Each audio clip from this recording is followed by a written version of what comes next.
Hello, hello, hello, and welcome into Iron Sharpens Iron by Bear Claw Media and presented by Top Notch Plumbing. Thousands of Northern Colorado families trust Top Notch Plumbing for one reason. They show up and fix it right. From cracked toilets and cold furnaces to root clogged drains, their repair and service team handles it daily. Grassroots in Greeley, not a franchise, and they've been voted best plumbers 6 years in a row. Plumbing, HVAC, drain cleaning. When you need certainty, choose the team your neighbors already picked. TopNotchPlumbingLLC.com. And as always, I am joined here today by Zach Bloch, Quinn Denker. Fellas, how we doing? Blessed. Living the dream. Great day to be great. Hell yeah, I was waiting for it. But yeah, coming off a big overtime win in Malibu against Pepperdine. Quinn, 26 points, right? Is that a career high? I have no idea. That's a good answer. Yeah, I really don't. I have no idea. Okay, but looks like kind of jumped on him a little bit early. You know, a battle kind of through that second half. And then big three to go up with, 20, 30 seconds left. They match. Unable to hit another one to send it into overtime. Unable to hit another one to keep it from going into overtime. Right. But able to pull it out. What are your just general takeaways from that one? I think, like Smiley kind of said it after the game, he expected us to win by a lot more, but he was happy that it went that way because there was so much that we could learn from that game, having it, late game situations and just having to battle it out and be battle tested this early. It was a great learning lesson for us, and I think we learned a lot about our team, a lot about ourselves, and there were so many positive things that we could take away from it. And I thought that we just fought those dudes for 45 minutes, and it was a blessing we were able to pull that out. Okay. Yeah, it was a lot of fun, and like you said, it was. I think the most fun thing about it is that we were able to make so many mistakes, and still were able to pull out a win and feel confident the entire time that we were going to get it done. Mm-hmm. So that was just good to see from our team, our resilience, how hard we were playing, how we were executing, the ways guys were playing. I had a couple people point out that our just offense looked so fluid, and just the way we were getting from action to action to action, and then working together as a cohesive unit on defense was pretty awesome. And so watching it back, I'm we really were playing really well and doing a lot of things like that, while still we made some mistakes that we can clean up. Obviously I had a good game, but personally I don't really think I played that well. I think there were a lot of mistakes and stuff that I made, or different things that I could clean up on, and so it feels pretty good to know that you still have all these different things that we can improve on and clean up, and we were still able to score 88 points and against a good team and get a win in overtime and handle it and take care of business and be in that kind of situation.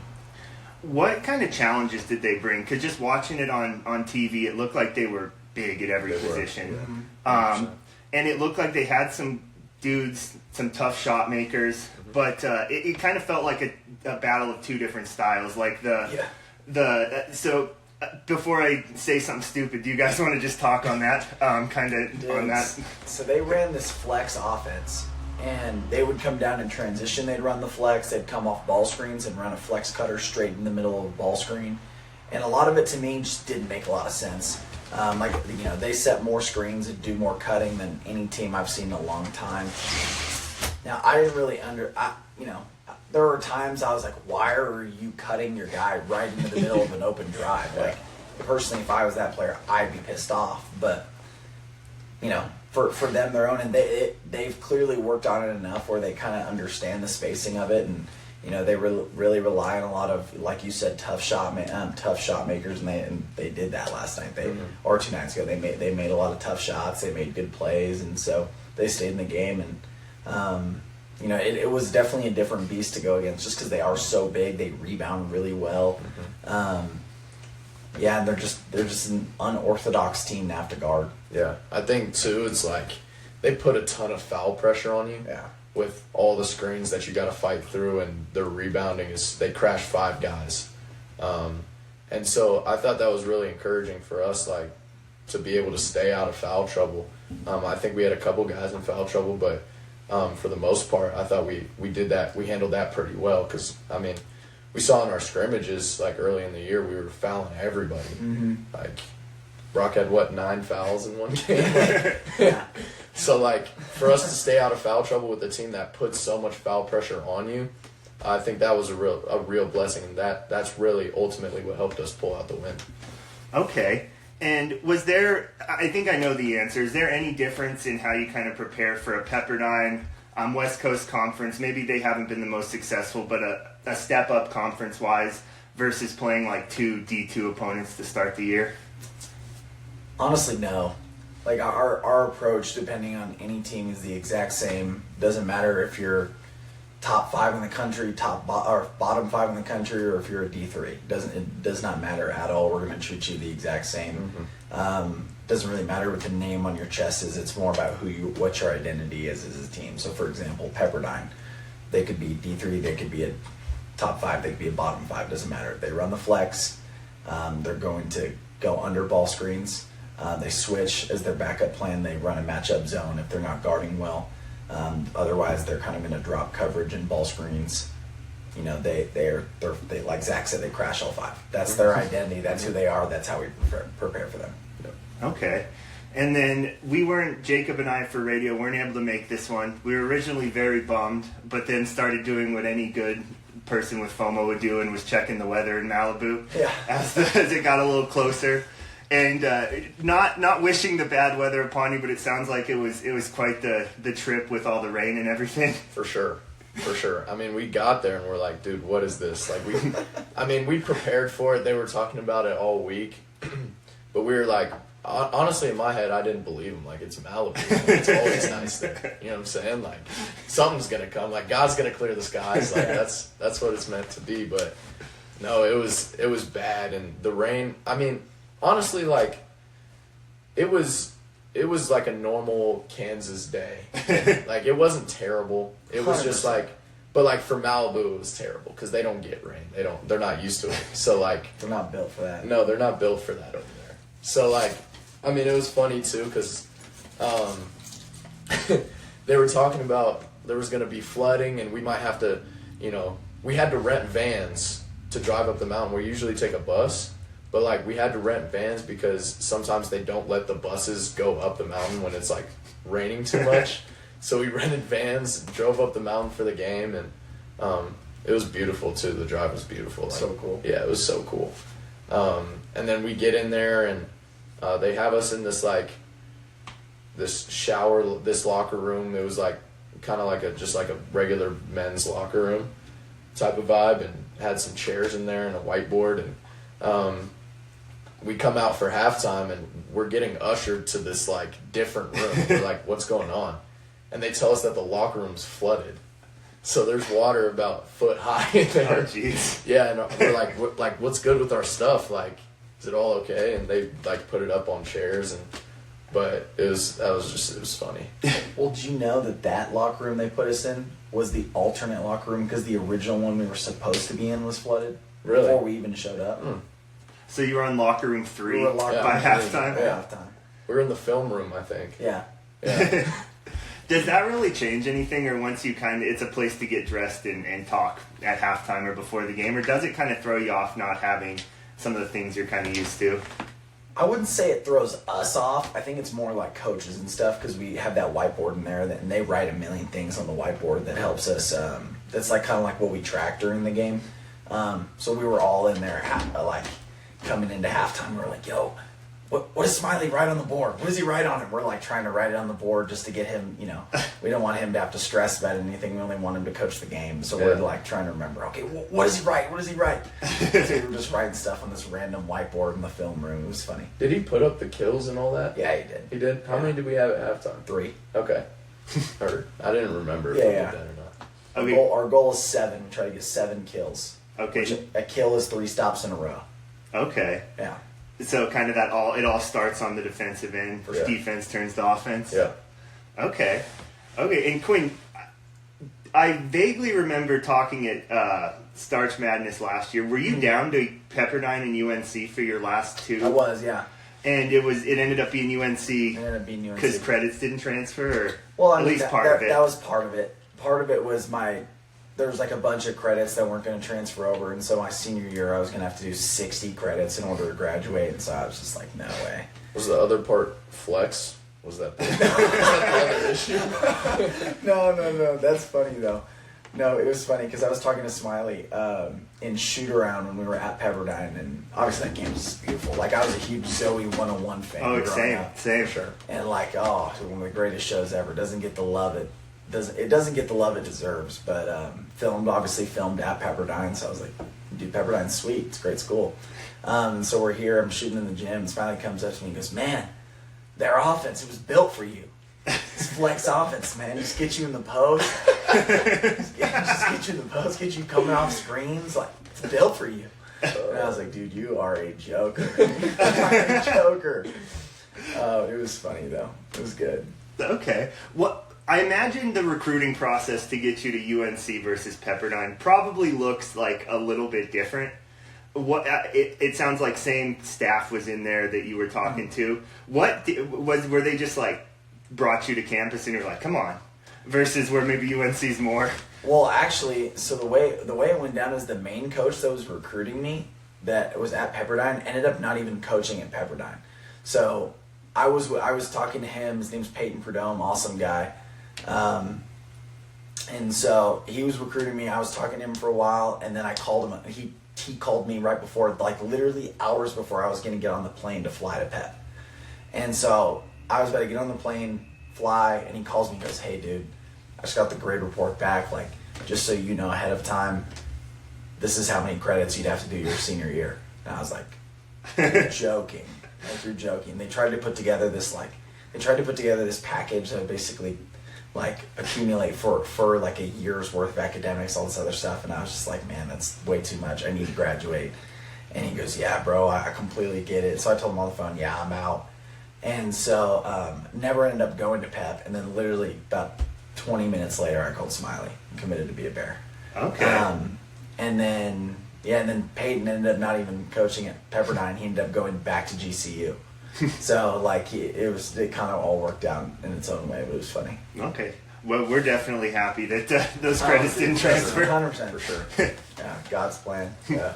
All right, so I see, speaking of some other colleges, I see Southern Oregon on your hoodie, Oh, yeah. St. Anselm. Yeah. I imagine those probably aren't just completely random. No, we know a couple guys that went to these schools or go to these schools. So when I was in Lawrence, I was hanging out with Juju Ramirez. You know Juju? Yeah. I don't know him, but I know of him. Yeah. So I was hanging out with him, and I needed an extra hoodie, and he went to St. Anselm's. So he gave me this hoodie, and now he's at Fort Hays State. But I just like to rock it sometimes and give him a little shout out. Okay. Yeah. Is that back east? I remember you mentioned he went back it's east. East Coast. Okay. Yeah. But now, he transferred from there to Fort Hays State, so he's a little bit closer now. Okay. So, I wanted to go back home, which is good for him. But nice. Yeah, I just wear this around town. Random shout out. St. Anselm's legend is Miles Tension. My buddy Miles Tension from the Bay Area. Absolute 3-point demon. Shout out Miles, man. Because I remember when I was at D2, they were really good. When I was playing at San Marcos, we were both in the D2 tournament. I'm pretty sure they had a good run at it too. But I just always remember that because we used to work out at home, and he told me. And then Juju went there the year after he left. He left there? Yeah. Okay. Are you like one just like knob turn away from knowing somebody at every single program across the country? You just pulled, you're like, yeah, I know 2 people on that Hawaii Pacific Nobody team. knows more people than actually nobody knows more people. Literally, you and Zay were talking about this the other day. Yeah. I don't know. Well, it's because part of the fact is I've been so many damn places and I've played on so many damn teams that like, just that's honestly been easily one of the most rewarding things about playing basketball is getting to know so many different people. And the basketball community is much smaller than people think. Like there's 300 and whatever amount of teams, but chances are just through playing basketball and connecting and making relationships, you'll know people. Yeah. So that's funny though. But Southern Oregon, there's a little legend that's over there in his sophomore season, and that would be my little brother Rex. Okay. Rex is at Southern Oregon right now. Awesome dude. I actually love his coach. His coach Matt Zosel, awesome guy. They got a good little team over there.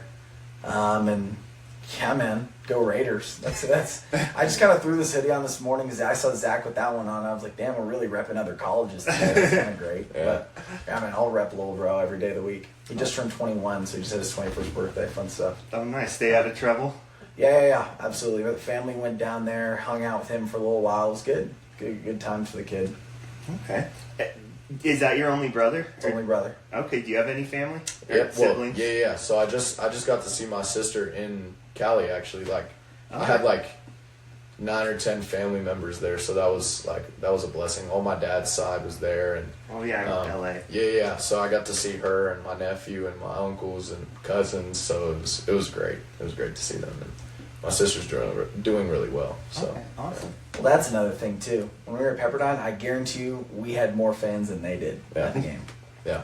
Yeah, just between. I imagine if you're at Pepperdine and you have to brave the air. If you live in Malibu, you don't want to brave that weather because you're like, in 3 days I'll just go see him again when it's sunny. But Well, dude, it was crazy. Like between my family and his family alone, because my whole family traveled. It was my parents, grandparents, my cousin and uncle, and then a bunch of family friends that were in the area, and then Roddick Homer showed up. I saw that Roddick over there. Homer Yeah. showed up. That was great. Shout out to legend number 10. Yeah, dude, it was just great. We had all these people there, and then there's just nobody really for the Pepperdine side.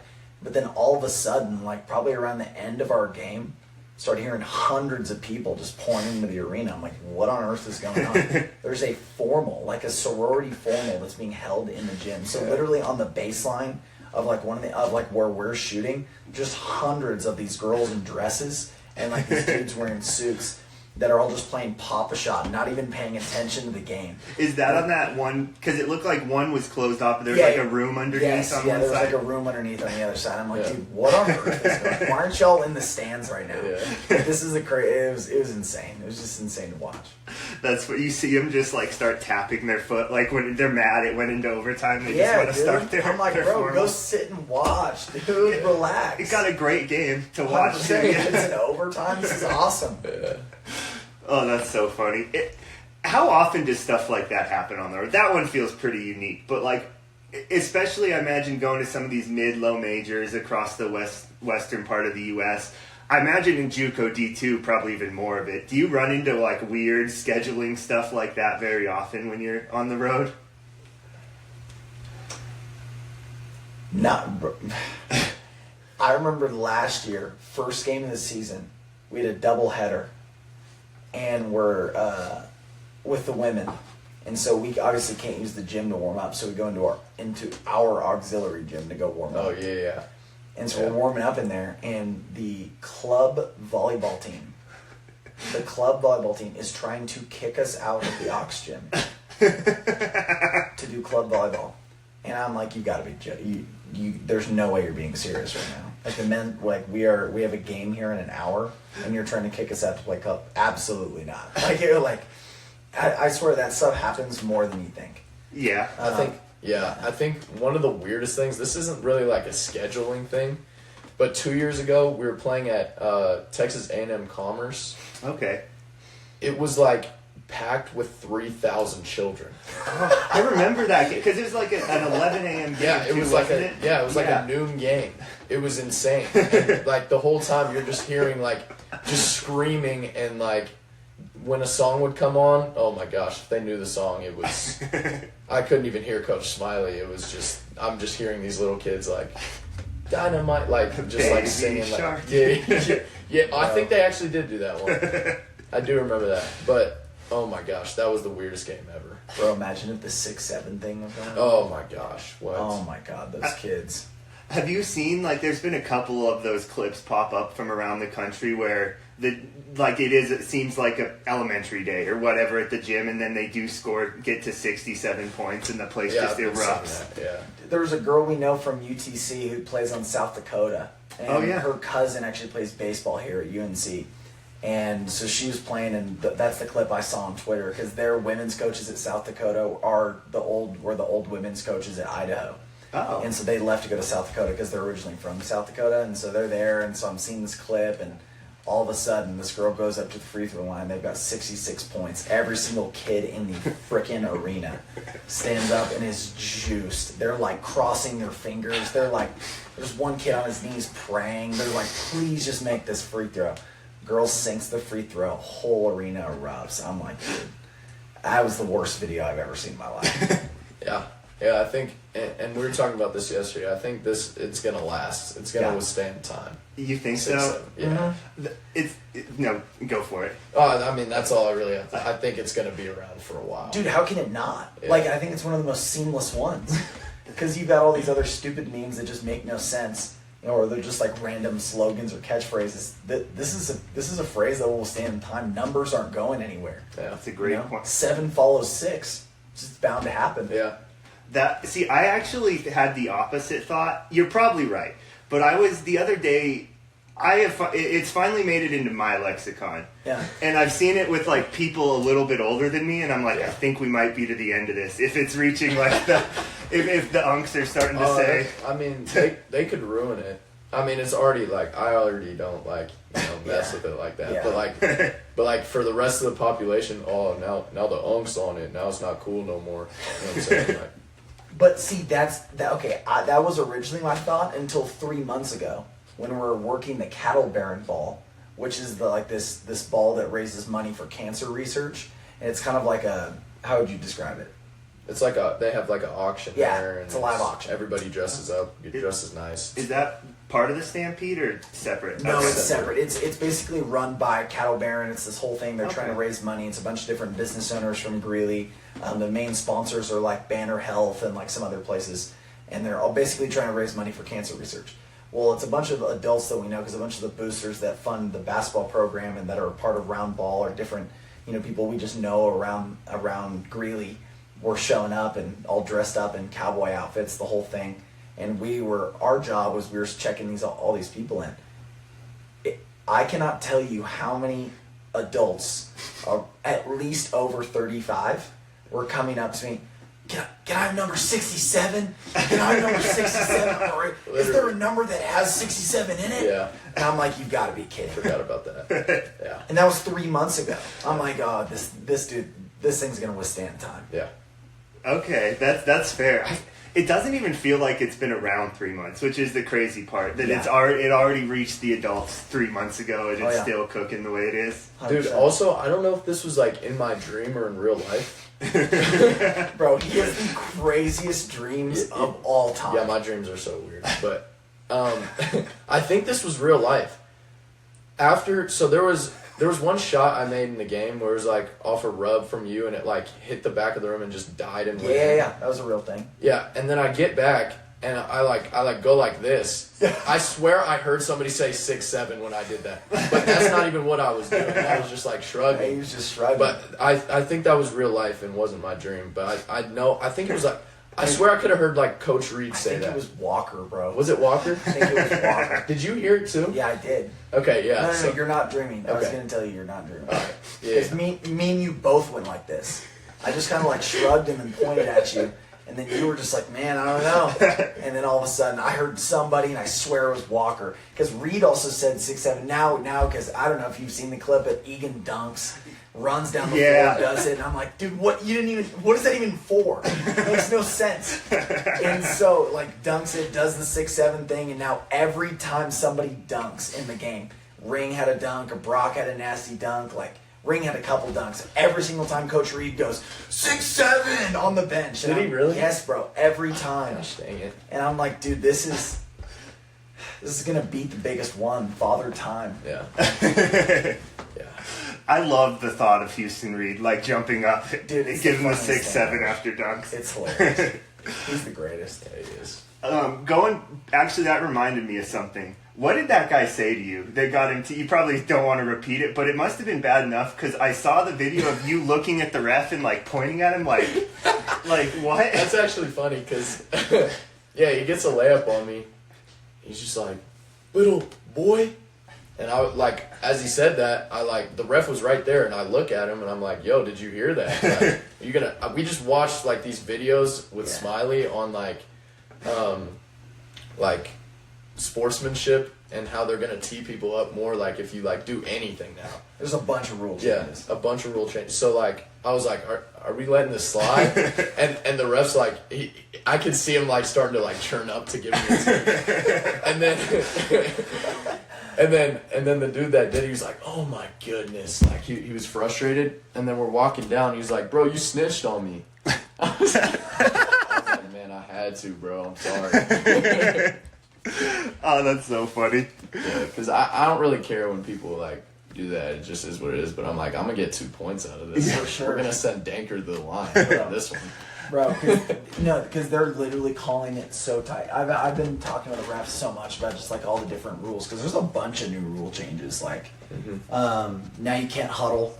Like it's like you can, but it's the second if you like are still in a huddle by the time a ref says something, auto delay of game.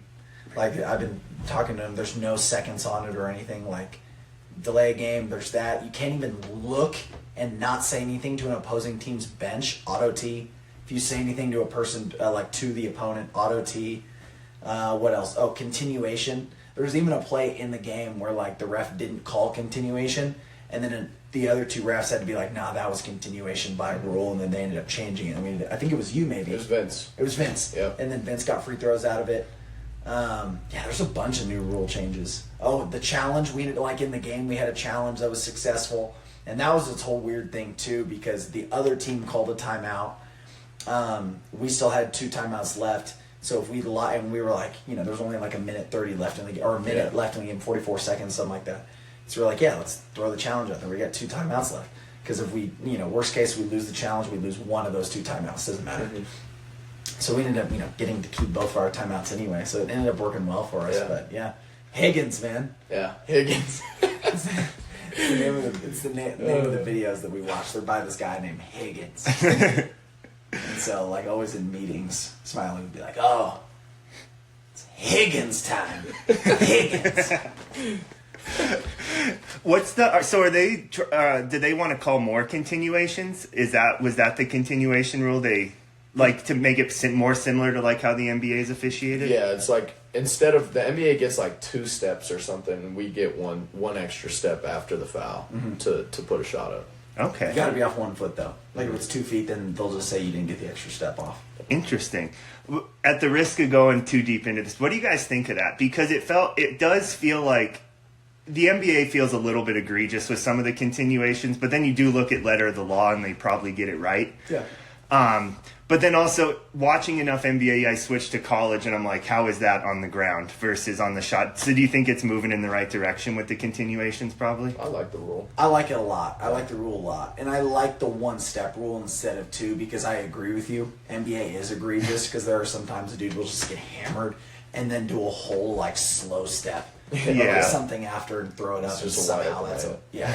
And it's just like, dude, that makes 0 sense. Everyone stopped playing and yeah, it just makes no sense. Well, with us, like Zach could be driving downhill off 2 feet and just get hacked and then still throw up the ball. They'll be like, no, he slapped his wrist before he even thought about shooting. It's like, how do you know what he's thinking? It makes no sense. Yeah. So I think the one step, and honestly just looks cleaner too. Yeah. And I think it adds a good aspect to the game. Yeah. But yeah, and it also changes a couple rules and a lot of schematics of how teams want to play late game situations. Like fouling, for example. There's a situation that we call Geronimo, other teams call it other things, where you want to foul. Like if you're up 3 at the end of the game and you want to foul to send teams to the free throw line, so that you can keep your 3-point advantage and don't let teams get a shot off. That's like an interesting situation now because if you foul a guy, they get one more step, and then they're hucking up a shot from half court, could be 3 shots. So you got to be careful about that stuff now. Okay. And this episode is brought to you by the neighbors, not the franchise, Top Notch Plumbing. Their team lives here, raises families here, and fixes your plumbing, HVAC, and drains here. Voted Greeley's best 6 straight years. TopNotchPlumbingLLC.com. And moving forward, you guys have 3 in 3 days coming up this weekend, heading to Portland. Another trip I'm very jealous that we're not going on. What does... before we get into like the specifics of the team, how does playing three games in 3 days look like preparation wise? Is it like maybe foot off the gas earlier in the week so you kind of have something left in the tank for that Sunday game, or how does that kind of look?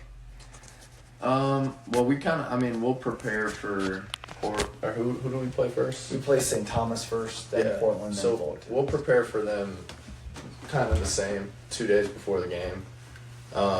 And then the rest of the game is just kind of like preparing right after. We'll watch film after the game. After we play St. Thomas, we'll watch film on Portland, and then after we play Portland, we'll watch film on Fullerton. They're tight windows, and you don't have a lot of time to prepare for things. So it's when you get to game 2 and game 3, it's more about learning the most important things and learning the personnel of the other team and going through the most important actions that they run constantly. Mm-hmm. But at the same point in time, we're both at a disadvantage. So it's they don't have a lot of time to prepare for us. We don't have a lot of time to prepare for them. So it's just honestly in those games when everybody's tired, it's just about who wants it more. Mm-hmm. It's kind of like the Big Sky tournament, right? In the Big Sky tournament, we could play.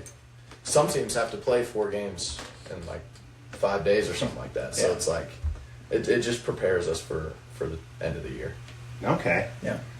And then, St. Thomas, that was an interesting one last year. I remember Smiley saying they kind of play not really like many other teams. Is it maybe them and Air Force have a similar way of what they do? But we're even taking that out of it, though. Is there any extra motivation with that St. Thomas game last year? And then what do the Tommies do that gives them so much success? Because they've come from, I think, D3 straight up to D1 and almost haven't lost a step, seemingly. Yeah, I think, well, first off, they're extremely well coached. I would say Air Force is most like Pepperdine-ish. Okay. But St. Thomas kind of runs their own system. I would say they play like us pretty similarly. Okay. They do a lot of ghosts, a lot of run. They run at you. They really keep the ball hot. It's not going to stick. They're always moving. All 5 guys on the floor can usually really shoot. And that's kind of their weapon is they know how to play together really well. They know how to put teams at a disadvantage, and they know how to play off those disadvantages really well. Like I said, they're very well coached. They all can shoot. They're all really skilled. This team, just in the little bit I've watched them, is a little bit different than in past St. Thomas teams. They've had a lot of guys just because, how it is when they were at D3 and even the last couple of years. And now the thing is, too, the whole narrative about them being D3 coming up, I think has helped them in the last couple of years because a lot of people will be like, oh, they're a D3, blah, blah, blah, when they're an elite Division I team. Elite. And I played them when I was at Idaho, and I played them last year. They're an elite Division I team. They're going Big East too, aren't they? They're they're getting. You see their new arena? Yeah, they're getting. Wow. They definitely have the money to go join the Big East. So they're figuring something out. And I wouldn't be surprised if I saw that in the future because they're in a great place in Minnesota too, and so I think you'll definitely see that in the future. So they're a really good team. We are going to do our jobs to respect them. Because they deserve most respect than a bunch of other teams. They're a really good team, as I've beat that. But they run a similar system to us, so I think we're excited to get back at them for last year, and I'm excited to get back at them for the last 2 years. So, I'm excited to play them. They're a little bit different than we're the last couple of years, and it'll be a fun game. Yeah. Okay. And then anything on Portland and is Riverside, right? Is the third game? Fullerton. Anything on those two? I don't think you guys have you played either of those in your 5 years here? No, so I never have. So completely kind of blank slate on those two. Yeah, I mean Vince is transferred. Oh yeah. So I'm sure he'll have a chip on his shoulder for that game. But there's a couple familiar faces on Fullerton. Bailey Nunn, who played at Sac State, is one of their guards. Does he start? Yeah. Starts, and then Landon Seaman is a post that comes off the bench. He went to Menlo College, and he's a kid that I work out with when I go back at home. Okay. So it'll be fun. Okay, nice. And then let's pivot into our splash segment here for the week. Unless we have anything, I'll spare you the Chiefs Broncos, Zach. Yeah, we don't have to go there. Let's ride, man. Let's ride. But Zach, you had something you wanted to kind of lead us off with here? Yeah, I mean, I just wanted to share something. So we've been talking about in our Bible study all the fruits of the Spirit: love, joy, peace, patience, kindness, goodness, faithfulness, gentleness, and self-control. And we've been trying to, find ways to talk about, how to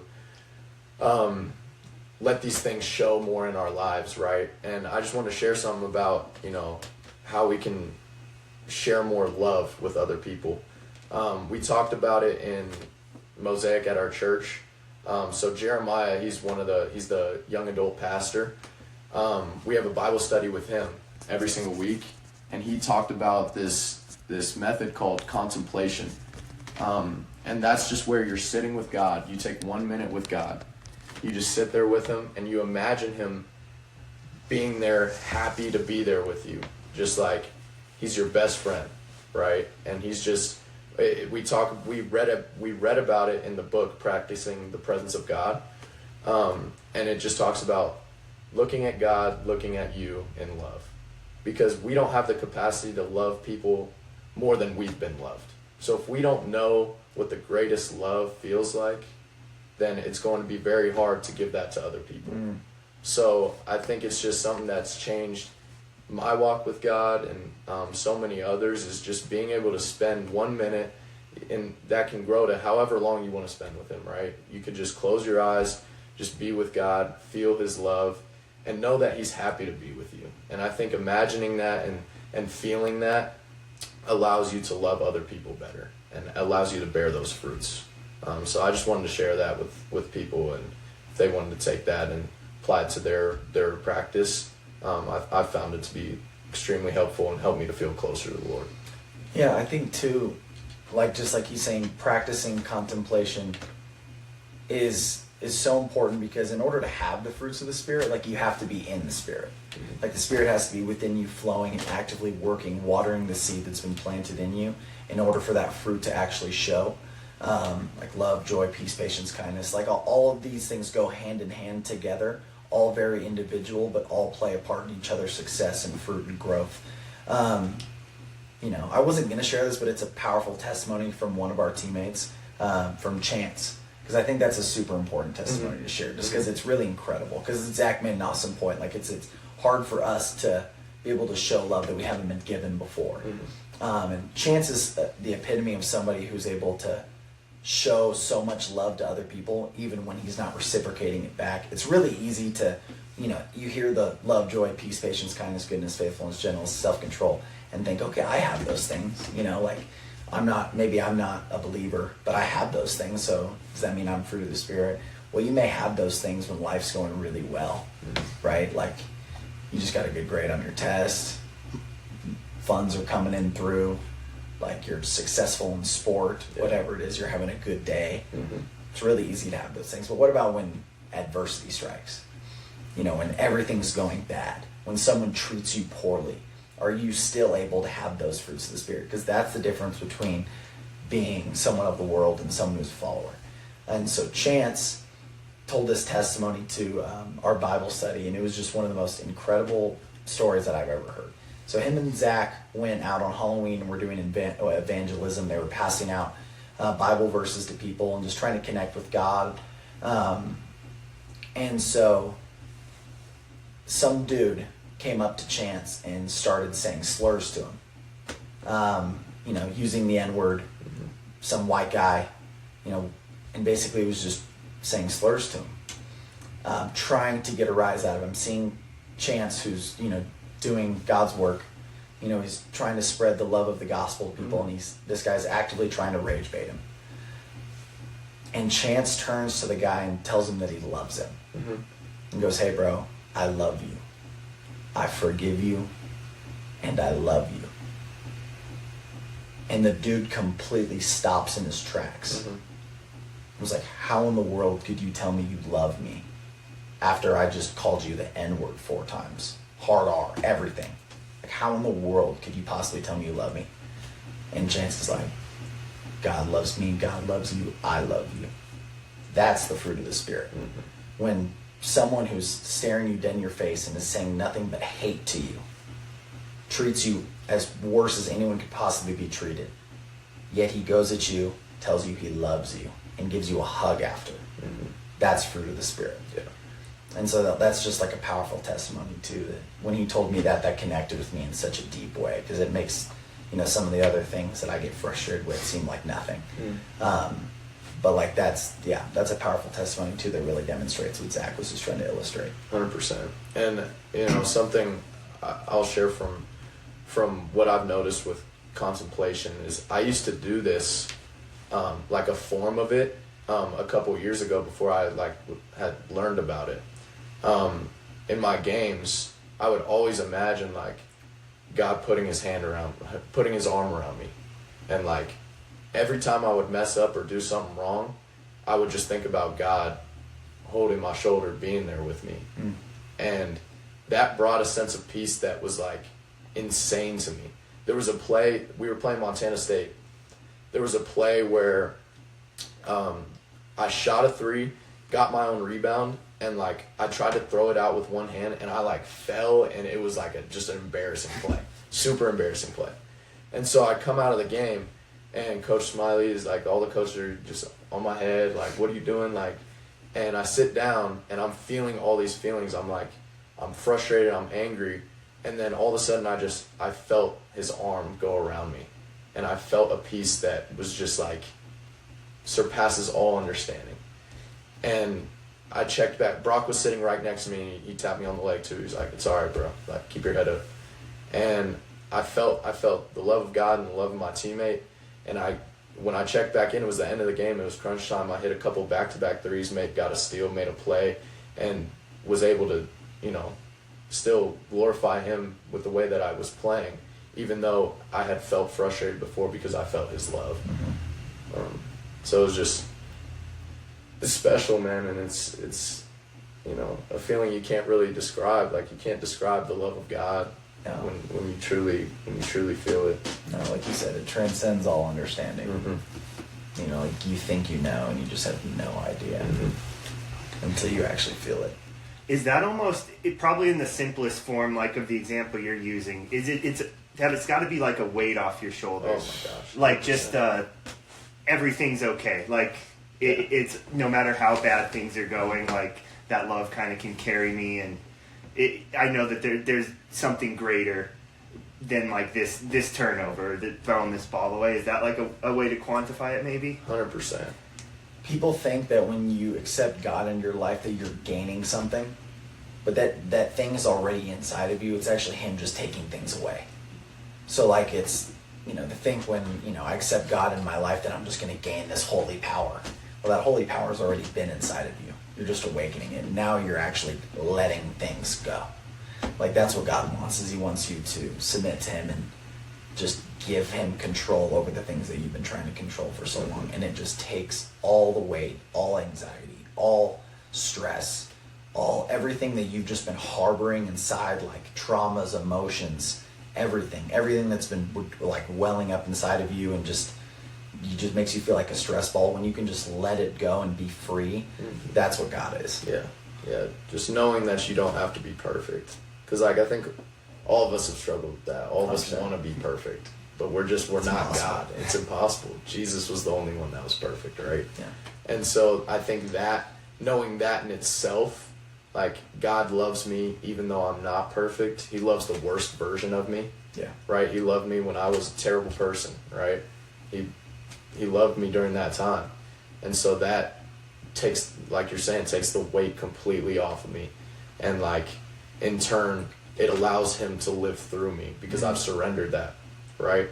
So then I'm doing better things because it's the Lord working through me and not me trying to do it out of my own power, right? And trying to control everything.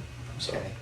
And then going back to Chance's story, because that's awesome. Like, how, I imagine once one person starts sharing that love, it just it's a snowball effect, because that person who came up saying all those horrible things to him, like, I don't want to say didn't deserve that response that he got from Chance, because like you said, God loves him, so that's why Chance, but I imagine next time, not only is it probably going to make him think twice before he goes and does that, but I imagine just having that response is like a oh my gosh, like, yeah.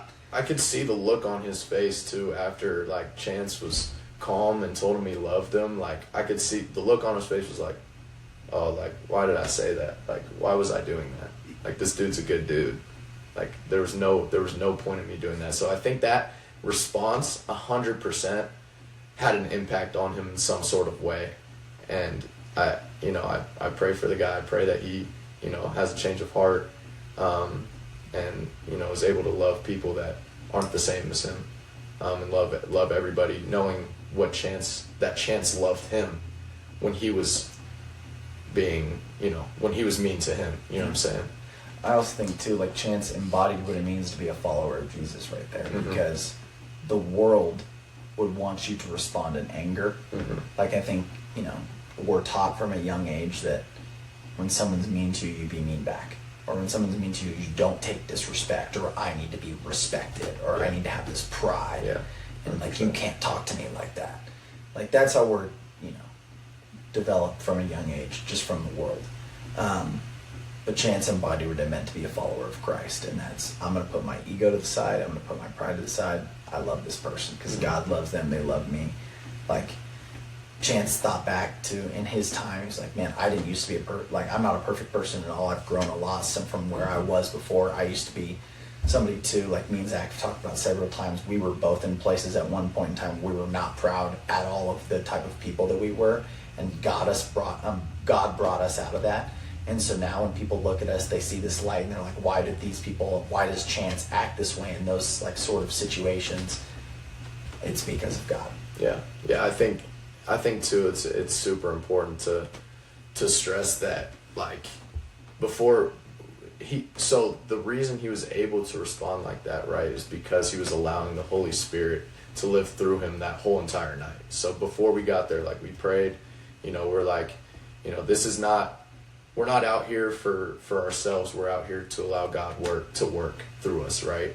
And so when he's been abiding in the Spirit, he's been reading his Bible, praying, doing all these things, and those things allow him to, when the pressure's on, when things happen and emotions are flying, that's what allows him to respond in the way that he wanted to respond, because it's not really him responding, right? Ourselves, we want to get angry, we want to fight back, we want to be proud, but in that moment, it wasn't him, right? It was the Lord working through him. So I think that's just a cool thing that he was able to do that. No, that's awesome. And that feels like a perfect message to kind of end on here. Yeah. So as always, is there anything I should start getting in the habit of asking guys if there's anything you want to add before I just decide we're done here? But I think we're good. It's a great day. It'd be great. Awesome. 100%. Yeah, as always, please like, comment, subscribe, review. We're under Iron Sharpens Iron. Got the Instagram up and running. Under the Bear Claw Media umbrella, everywhere else. But we're coming to you once a week. Here should be dropping midweek. So as always, have a good one.